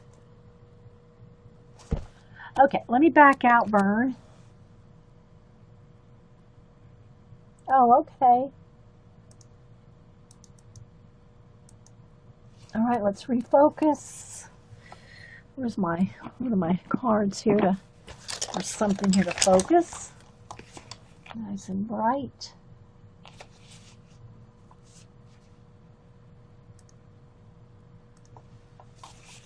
All right, so yeah, there we go, guys. So you can see how little we actually got done when we zoom out, right? You can see this is all we got done, you know. Well, we got a little bit detail over there. Okay, so let me just show you a little bit. I'll do a little bit of flipping through some of the books that we've done some things in. And then, yeah, I hope y'all will have a good weekend. So we've been working in the Imagimorphia. Again, there's really not much completed in here except maybe this page here with the Stickles spider web. Everything else in this particular book is I've worked on washing areas and then coloring in the backgrounds, or at least the start of backgrounds. So that's pretty much all that we're working on so far in this book. There's no completed pages in this book, okay, in the Imagimorphia. Now, in Animorphia, I'll just show you a few here. In the Animorphia, we have a few completed pages. Again, here's the start of a wash. Okay, but let me flip through some of the pages that are done. And I know most of y'all have probably seen these, but I'll just do a quick flip of some of these and the ones in my binder. I don't cut pages out of the books that are like 9 by 9, 10 by 10. I only take the pages so far out of the books that are 8.5 by 11. And even those, okay, Carrie, I'll look in a minute. Even the ones that I've cut out of the 8.5 by 11 are not ones that are like stories. Like, for instance, like Game of Thrones, even though that's a 9 by 9 book. If it was an 8.5 by 11, I wouldn't cut those pages out because it's like a story. And if you just take a page out of the story, you're just, taking a page out of the story. Whereas like my Jasmine or Bennett Klein, they're not a continuous story, so I'll take them out. And they're only one-sided. They're not double-sided. So that's another thing that you might consider. So you can see these are done. Some iguanas. This one's in the process. I have a few in process. So there's a couple in there. So in my binder here, you can see. So I also have put, I've divided them up by the color book, by the artist. So like right here at the beginning, I have my Bennett Klein ones.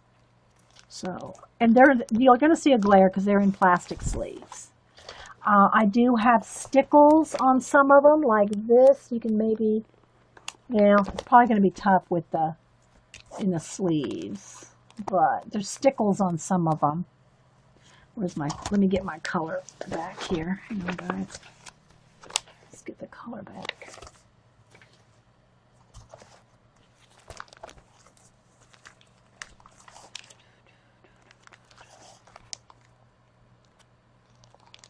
See, well, let me take one out because I want you to see the stickles on them. So I can add, if you add some glitter to them, there we go. So on this one, for example, there's glitter. Stickles. See? Then I added my own smoke bit there. See, with color pencil. And then here, this one is also a Bennett Klein. No glitter on this one. But you can see how all the paint, this is all paint. Paint, paint, paint.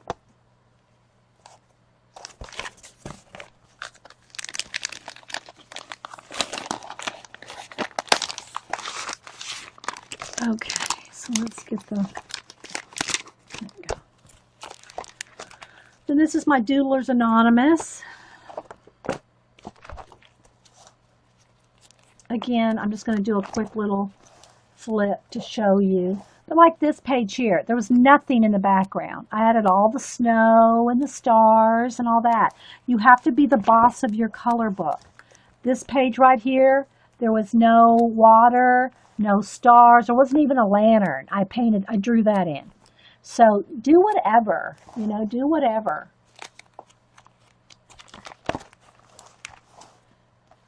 Water dripping. That's all added with paint. This is all added with paint.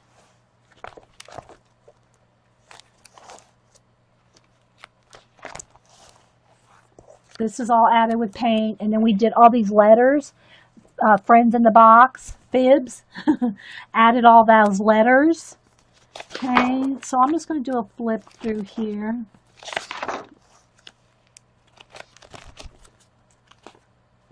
Added collage bits, water, stars. Same for this page right here. I drew my own. This is all drawn in, painted in. Collage. You do whatever. You've seen how many pages we've cut out and put in art journals, mixed media journals, the napkin journal. Okay, here's a collage-y bit. She's collaged in. The clocks are all collaged in.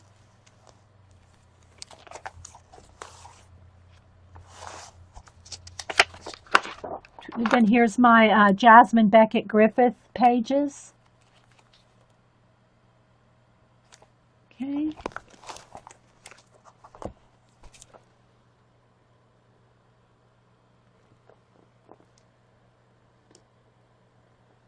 Again, none of this was there. The fire, the clouds, add all that, add it all to whatever you want.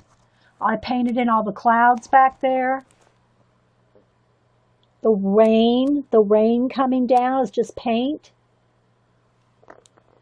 The water is all paint. The clouds in the background are paint. A couple of our Halloween pages, and you can see the stickles in her hair. And there you can see somewhere where we had stickles. And then the cupcake girl, she's got stickles on her cupcakes. Painted her hair, the little flyaway hairs. And this was the last one that we did for the Halloween. We made her the Children of the Corn. All this is painted in. None of this was here. You don't have to just go with what's there. Painted all that in, made her hair look like straw. Made her a little Children of the Corn. Paint for the fog. I think that's all that's in my binder here. So let's see. Do I have a couple others I can show you? Let me look.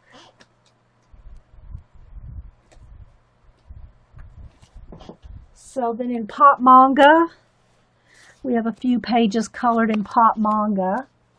So, well, you won't do it if you don't do it. This one we did with ink tints. And I wasn't really happy with it because, you know, ink tints are like watercolor pencils that are ink in a pencil. And I didn't like the background, but we just kept trucking along. Okay.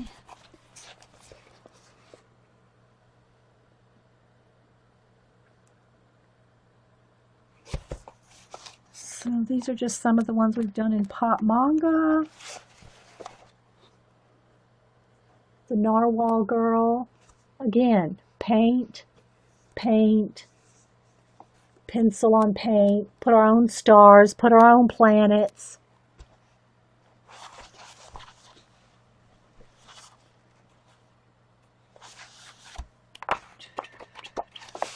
Another one.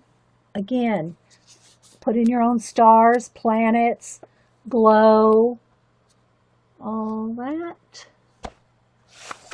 So that's out of the pop manga. Let's see.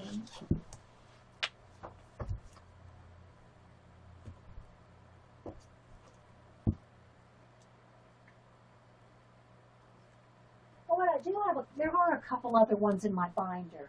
I just realized because they must be in the back.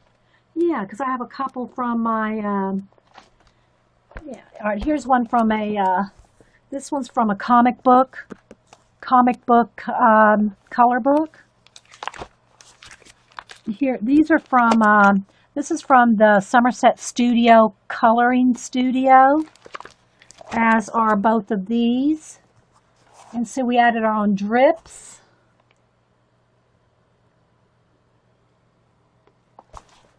And this was this page was designed by Tim Holtz. And we colored this one and added all these gears. These are die cuts. We added our own die cuts to it. Added a watch part, made a collage out of it. Painted the hands of the collage. Because, you know, that's what I do, collage and pencil.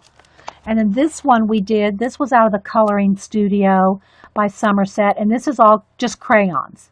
This is all just Crayola crayons. Right out of the box.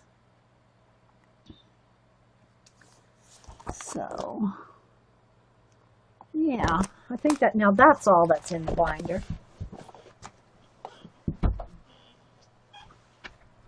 And the look, let's go. Now, a couple of these I've sent to Eileen.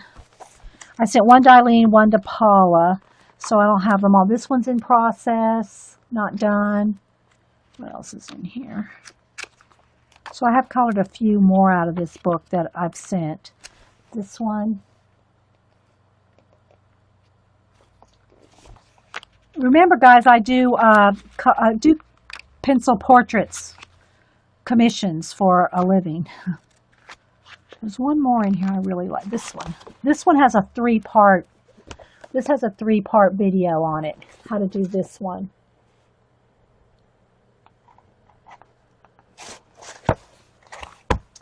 So that's out of the Look by Suwa.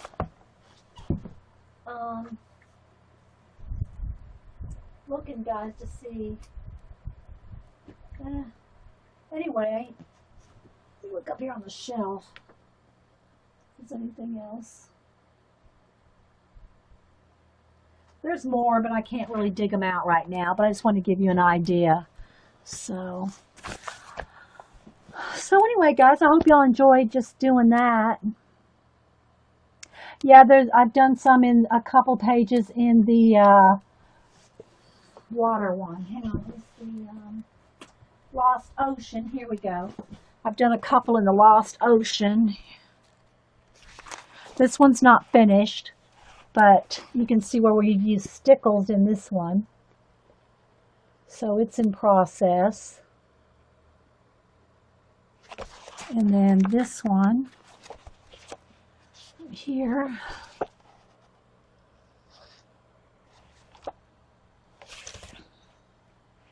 This was all done with the detail. This is paint. This is paint. This is paint. And then all the little details here are done with the markers. So, yeah. All right, guys. Well, I hope you'll have a great weekend. Color, make something, collage something, paint something, sketch something. So, y'all have a great weekend. Thanks, guys. I appreciate y'all being here. Hope everybody has a safe and fun weekend. And, yeah. Bye-bye, guys. Have a great weekend. Thanks for joining. I think, or was it like might have been, I don't remember. Maybe it's a cherry wine. And then I've gone in there with color pencil and done like a little glow with the color pencil around the buildings. This one I painted a gray background, and because it's supposed to look like all these creatures are coming out of the steam stack or the smokestack, so I went ahead and with color pencil just did smoke. I made you order the flow book, Dorothy. Again, here's where we added some gold paint. Now, the problem with gold paint or any kind of metallics, you can't really go over the metallics with color pencil. So any shading you do, you have to just do the shading with more gold paint or another paint to do the shading. Because you can't really color over with color pencil on top of metallic, shiny paint. And so that's another point to bring out, that the paint that I use is Americana. Just plain matte craft paint. It doesn't say matte on it, but it does not say satin. It doesn't say gloss. So you have to get it where it doesn't say either of those. You do not want shiny paint. And that's part of the problem of using paint out of acrylic paint out of a tube. The high quality artist grade paint out of the tube can have a sheen to it. And not all of them, and every brand's probably different. I've not tested every brand. I don't use the expensive artist grade paint in my color books. I don't find the need to. Plus, my Americana paints are matte, and so you can use your color pencil on top of them. Okay? So, I did start here in the very beginning doing some backgrounds already. The leopard here only has a wash on it. And then I painted in some of the background here, started painting in some of the backgrounds here and here. So you can see, and then some of the ideas of using, I ought to put my, maybe I can zoom in enough. I was going to say I should have put my camera on Trippy the tripod. Trippy the tripod is where I can attach you right here, and then I can get you right up close and personal. But I did a separate magazine episode before this one, so I wasn't set up to do that. I'll just try to zoom in. So one of the things about using the tiny bits here is you can use your gel pens, your markers, and I do have here This is kind of like my color book. Other than my pencils, this is just one of, and I switch around what I keep my products in. This is Denise got me this at a yard sale. It's the old Anna Griffin um, product, pencil holder or palette, and wet it down. I'm not like just watercoloring, sloshing water on here. Especially on the thinner books, you always want to test on the back page, but especially on some of the thinner color book pages, it's not even necessarily the paint or the marker that's going through, although I've not found a book yet you can use a Copic on. Okay, a color book that, alcohol-based markers won't go through. But it's not even so much the paint that goes through your pages, it's that when you oversaturate it with water, it's the water that's seeping through the page and almost like tearing your book, tearing your page because it's so wet. So if you do want darker layers of washes of acrylic paint, it's best to put a nice light wash on, dry it. I just have a heat gun and I dry it, in between, and then put another wash on. It's best to layer it up in color books. You just can't saturate them so much that, this is already, look, fluffy. See, which doesn't bother me, but wrinkling does bother some people. But I found that even if your pages, like, let me get my Anamorphia. I have found, here's the Anamorphia, that by the time you get done putting all your layers of paint and color pencil on, I can feel a little bit of warping in this page, but it's not like wrinkled. It's got a little bit of warp to it, but it doesn't bother me. But it does bother some people. So just FYI, but look how much pencil and paint is on a page. It's completely full. So by the time you get done with all these layers, you have re-flattened out your page. You will re-flatten out your page. Even though, again, I can feel a little bit of warping to it, it doesn't bother me. Especially then by the time I go to the back page and work on this one, then it'll be extra flat, So, yeah. So that's Anamorphia. And right now we're working in Imagimorphia. And he's coming out with another one called Mythmorphia, which I'm looking forward to getting that. Mythmorphia. Where's my sharpeners? So I keep my little sharpeners in a little bowl here. I like metal ones. There's the plain silver metal one. Here's the little brass bullet one. And then I have the Coombe wood cutter. It's called the Coombe wood cutter because it's got two sizes there. So now you can get this one in two sizes too. I've got one around here somewhere. But I just keep a little bowl right here so I don't have to constantly be leaning over my trash can next to me. I sharpen so much all day long that if I had to keep twisting and turning, yeah, it's just easier for me just to sharpen over this little bowl. Okay, so again, we can zoom in more if y'all think I need to, but I just want to kind of show you that now I'm going to take my pencil.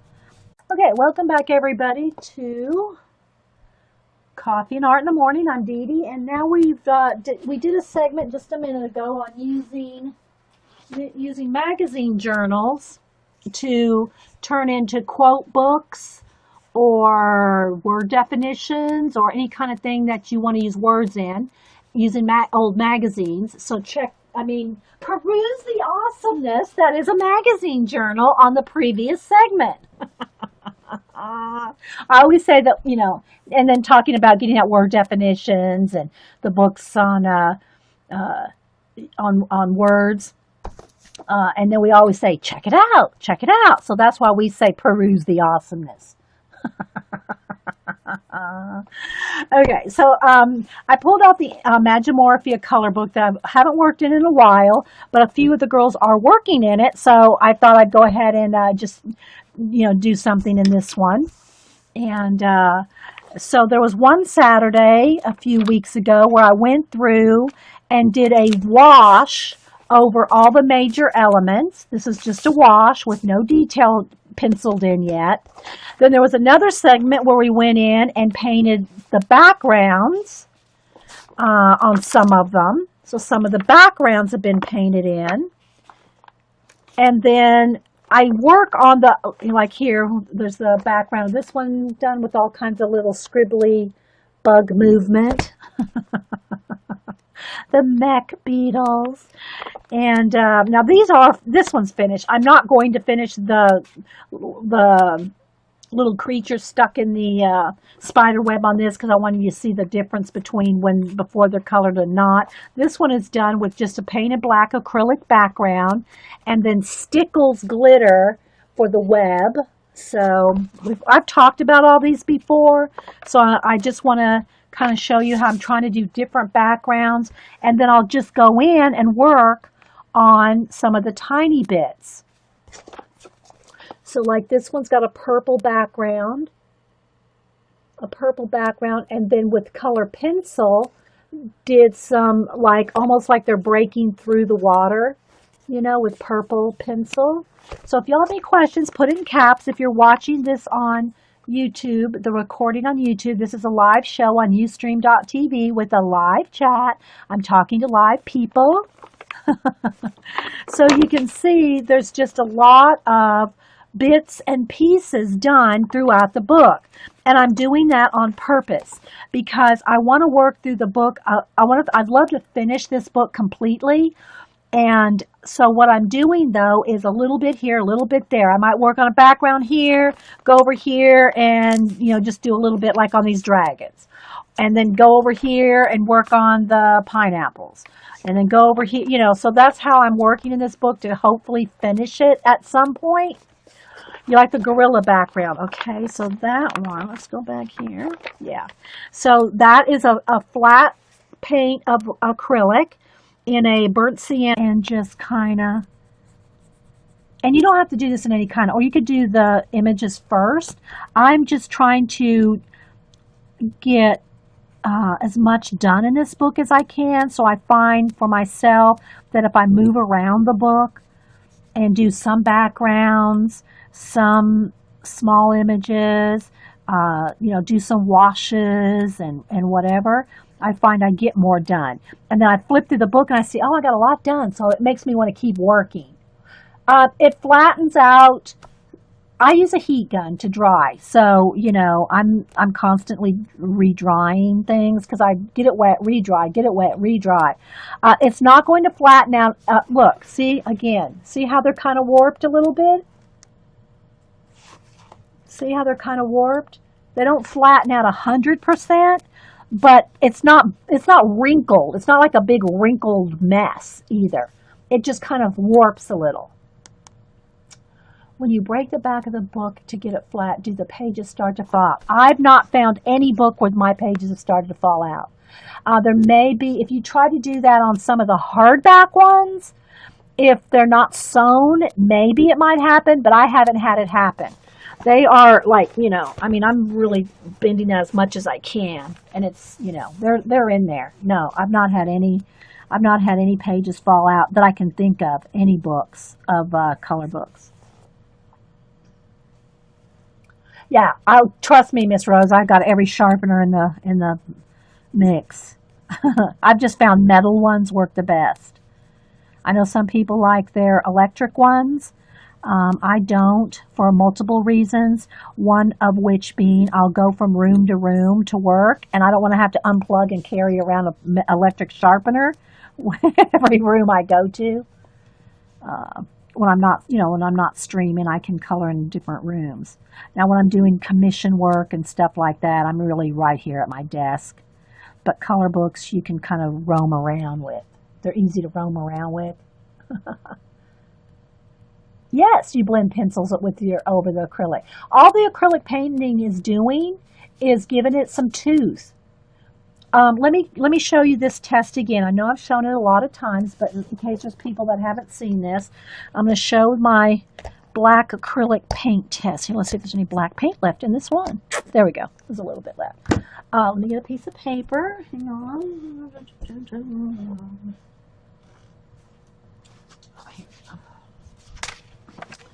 All right, so I want to show you this. Okay, so I'm going to take some black acrylic paint right here. All right, put some black acrylic paint down with baby wipes. I got to get baby wipes. I'm almost out of baby wipes, guys. That's a national emergency in my house. Not having my baby wipes. I go through those babies as quick as I do pencils. All right, so now I'm going to take black color pencil. And I'm just using Prisma.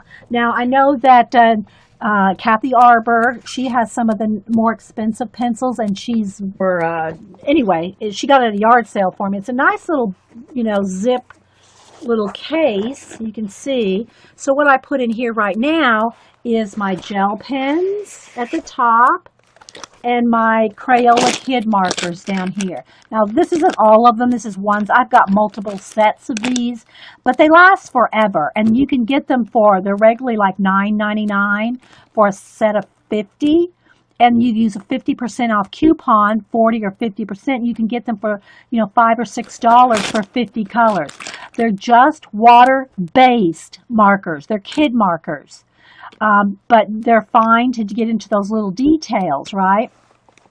And they don't blend like your Kuretake, like the ones that I use here that Eileen got me. These right here, these are actual watercolor markers that will blend because these are actual watercolor in a marker. These are the Zig Clean Color Real Brush markers by Kuretake, and these will blend. But you don't need to use these in your color book. I've used a few in my, in some special color book pages. But if you just want to get in some little bitty details like this, you might as well just use, your kid markers, right? Or if you have little bitty tiny bits, gel pens are good for getting in those little tiny bits. Okay, so either one, let me prop this up here. Where's my, so I can prop this up so I can have it handy here. So yeah, I love these markers too for color books. I really like these for color books. So what I usually do, as you've seen me do multiple times, is I'll do washes over the big area, like the animals, washes over the big areas, paint in the background. And then, I've added clouds and speckles and shading and all that in the backgrounds. And I've been trying to do different kinds of backgrounds. Like on this castle, I did an orange background. And then I'm working in here. Let's just work on this for a second.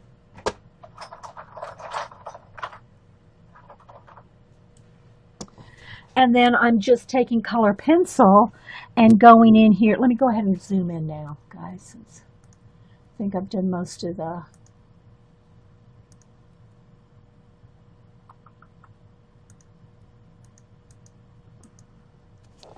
right. It's still focused. Let me do another focus here, guys. Where's my little card? Oh, where's this? Something to have the camera focus on there.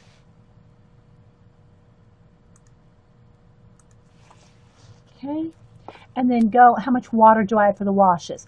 You water it down enough, Laura, you water it down enough that you can still see your images through it. But that doesn't mean that I'm sopping it wet, okay? I thin the paint out pretty thin, but I put it on a